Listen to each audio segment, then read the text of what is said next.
I painted in 50-mile-an-hour winds on accident. It didn't start out with the intention of doing something so extreme. I am absolutely not Mr. Beast. Honestly, my gentle nervous system can't handle him at all. I thought the weather would be far more in my favor, but I learned when my camp turned 90-degree days into 20-degree overnight lows that the Eastern Sierras are unpredictable. Today, I want to show you my process for painting Laurel Mountain, and in doing so, I want to argue that getting outside to observe the sculptures, sounds, and colors of the natural world is transformative and vital for our creativity. Painting outside changed my life, and the way that I look at the world. It has helped me realign my artistic practice with my actual values. It no longer matters to me if a New York curator sees my work as valuable. That's not the point of making art to me. The point is that art has become my place of peace. It didn't matter to me that I was freezing cold in all of these wind gusts. It didn't matter to me that the skin on my hands felt like sandpaper afterwards for 3 days. It didn't matter that I had to brace the easel against my hips and hands, pushing back against the wind that wanted to turn my setup into a sail. It didn't matter that I was hearing trees crack and bend along their trunks in the gusts. I persisted. I observed. I was present. And that's what this is all about. If you're new here, I'm Mel, and I'm an adventure artist who's trying to persistently bloom. I talk about my art, my teaching practice, and my growing abstinence from certain tech tools to cultivate a sense of well-being. On this day, in this wild weather, I was able to access the magic that is a flow state, the feeling where you're so connected to what you see and what you're creating that you are unfazed by what's happening around you. It's a deep exercise in resilience, a thing we should all be cultivating in these uncertain times. Let me introduce you to the setting. This place is Convict Lake, at the foot of Laurel Mountain, towering just shy of 12,000 feet above me. The Sierra Nevada always humbles me. I grew up in Chicago, amongst skyscrapers that are only 10% of the size of these rocks. The metamorphic formations that make up this range are mind-blowing. They look like a painting already, the way that they swirl together in dips and crevices. Convict Lake got its name after an incident in the late 1800s when a group of convicts escaped from prison in Nevada, and they thought that this lake, despite its high winds, would make a good shelter. After they were found, a shootout occurred, giving the place the name Convict Lake. And while this name stuck, I'm also quite fond of the name that the Mono people gave the lake, Witsanap, which related to the lake being a safe haven for magical fish with childlike spirits. That idea conjures the image of the Kodama in Studio Ghibli for me, and I love it. I was called to paint the lake after driving past the rock formations at a quick clip on the 395. I had to see where those formations went. I had to see what the colors were like up close. As I prepared my composition and began to draw, I realized these formations had already been painted by the earth herself. All of the different layers of folded metamorphic rock looked as though they are a psychedelic marbled print. I found myself a bit intimidated, worried the textures would be hard to convey. But I centered back to presence. What colors did I see? Could I just get them blocked out enough in case it got too windy to keep at it? Once I started adding a base color, the gusts began to kick in. I had to focus on my breath and my balance, being okay with stopping to hold the easel steady in the wind. But using those moments of pause became a reason to observe more deeply. I was cold, but in flow, the wind whipping the fishing boats closer and closer to the shore. The magical thing that happens when you go out and paint in nature, when you observe the things that you're seeing over a long span instead of scrolling, you get into this rhythm. You dance with whatever happens. Painting in nature isn't so much about rendering something perfectly as it is to just experience the magic that is in looking, in being, in experiencing a moment of peace. The weather was definitely unfavorable in this moment, sure, but the beauty around me was favorable to the mindset I was chasing. I feel like learning to be present in the moment and learning to simply be with what is one of the things that I missed when going to art school. I studied observational painting from life, But maybe this wisdom around presence went over my head because I was too young, too foolish to know.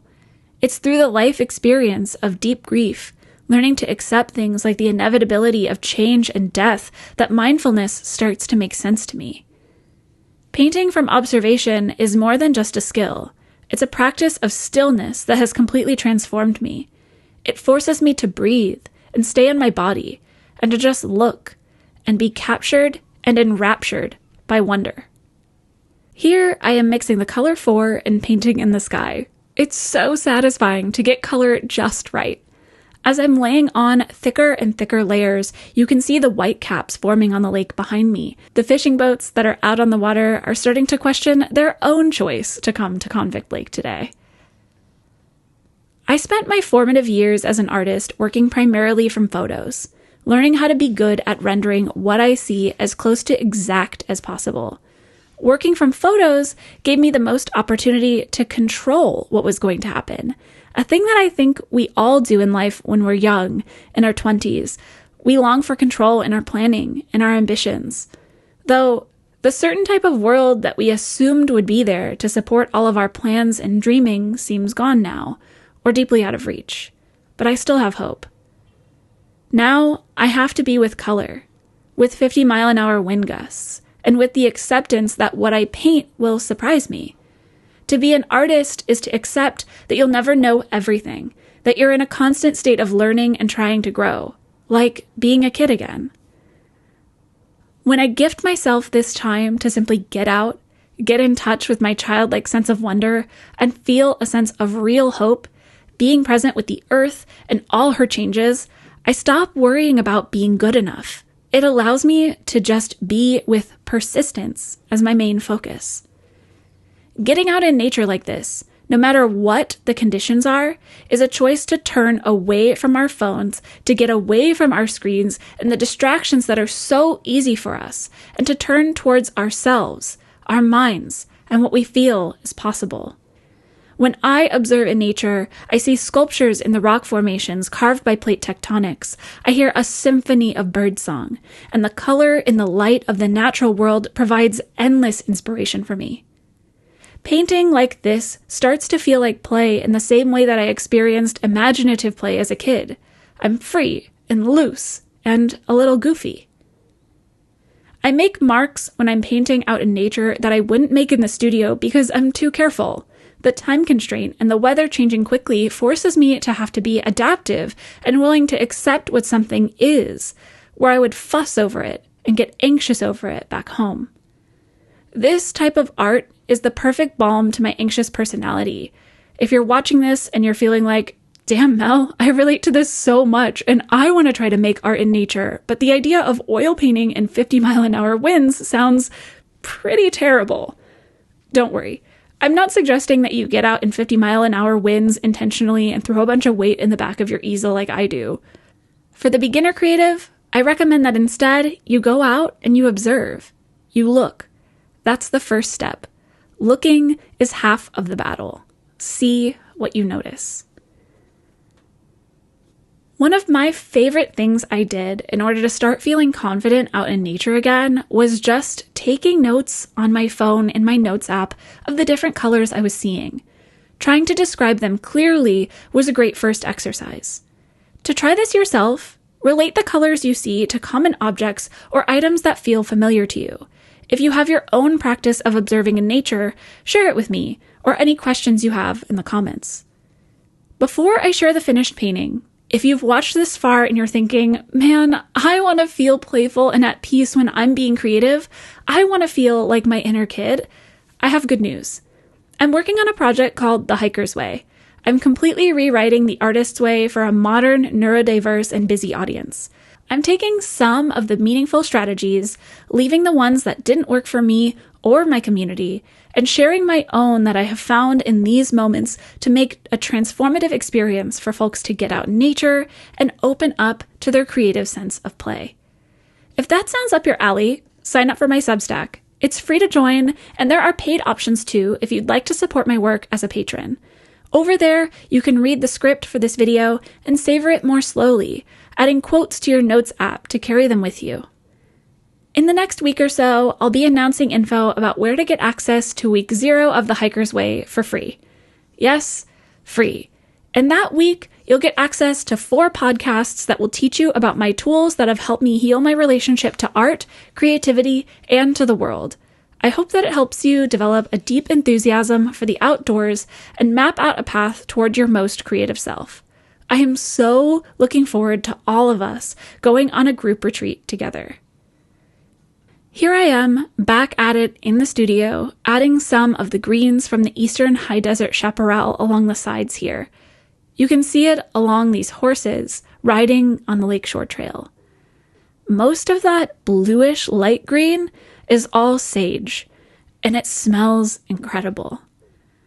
When I'm painting at home, I forget about how things smell and feel. I can be so fussy and worry about every detail. My perfectionism returns, and I want to put in every edge that you see along the mountain. But because this started out in nature, I feel more free to allow my marks to be my marks, to allow the way I'm painting to become my unique voice. Instead of trying to render something perfectly, I can just express it and give the impression of it. That is what made the Impressionists so good. They weren't trying to be perfect. They were just letting the paint be paint and enjoy its incredible swell of color to do its thing and be beautiful as it is. So that's what I'm doing here as I'm finishing up. Here are the finishing touches and the finished painting. That is all I have to share for today. Until next time, stay creative and find your own ways to persistently bloom. If you liked this video, feel free to check out some of the other ones that you see here on the screen, and feel free to go ahead and lurk my back catalog. I would love for you to see the other things that I've been working on that the algorithm just hasn't fed to you yet. Thanks again for watching and for your support.